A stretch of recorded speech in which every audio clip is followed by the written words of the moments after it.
Mockumentary. Mockumentary.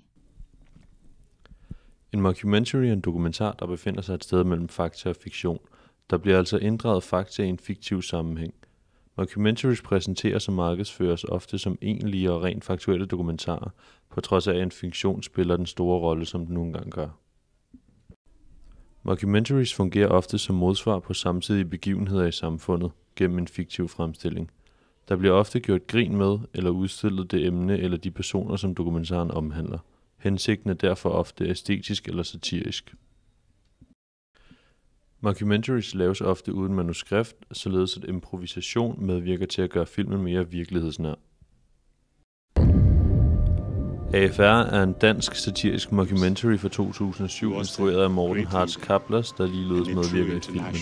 AFR omhandler daværende statsminister Anders Fogh Rasmussen, der i historien fremstilles som bøsse i et hemmeligt forhold med karakteren Emil, spillet af filmens instruktør.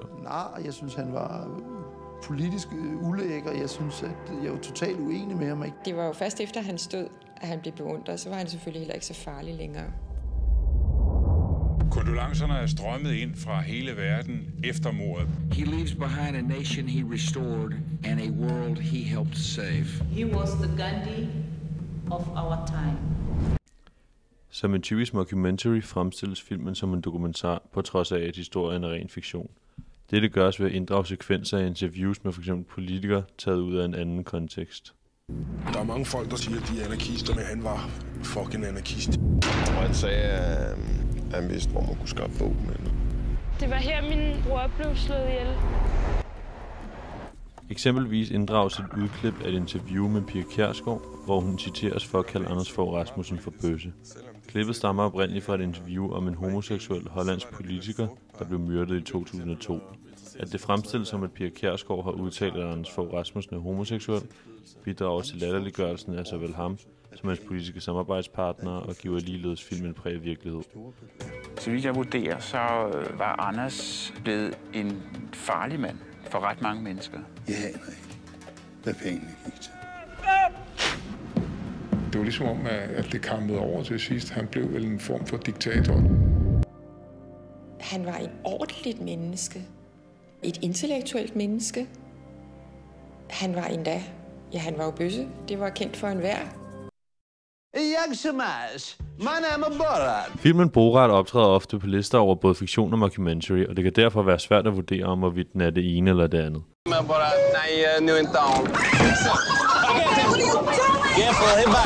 Det skyldes, at der i filmen indgår flere dokumentariske træk, som blandt andet er noget iscenesat, mens andet ikke er. This suit is black. Okay. I'm not quite... I say we support your war of terror. Dog er filmen aldrig blevet præsenteret som en dokumentar, og der er ingen påstand om, at filmen indeholder sande fakta. Man kan derfor sige, at filmen ligger et sted i grænseland, en fiktionsfilm med lånte elementer fra mockumentary-genren. You want to have a drink? You can't drink, damn. I like you peoples. How can I be like you? What's up, vanilla face? Is it not a problem that a woman have a smaller brain than a man? That's it. Okay, we're finished. We have to leave. Very nice. How much? Please, you come see my film. If it's not success, I will be executed.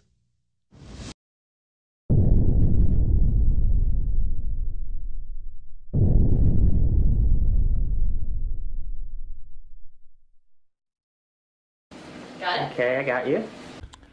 The Blair Witch Project er en amerikansk mockumentary fra 1999, instrueret af Daniel Myrick og Eduardo Sanchez.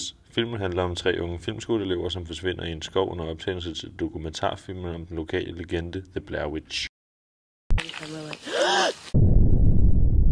The Blair Witch er en historie om en legende fra Burkittsville, Maryland, en kvinde ved navn Ellie Kedward, der i 1700-tallet blev beskyldt for at dyrke heksekunster.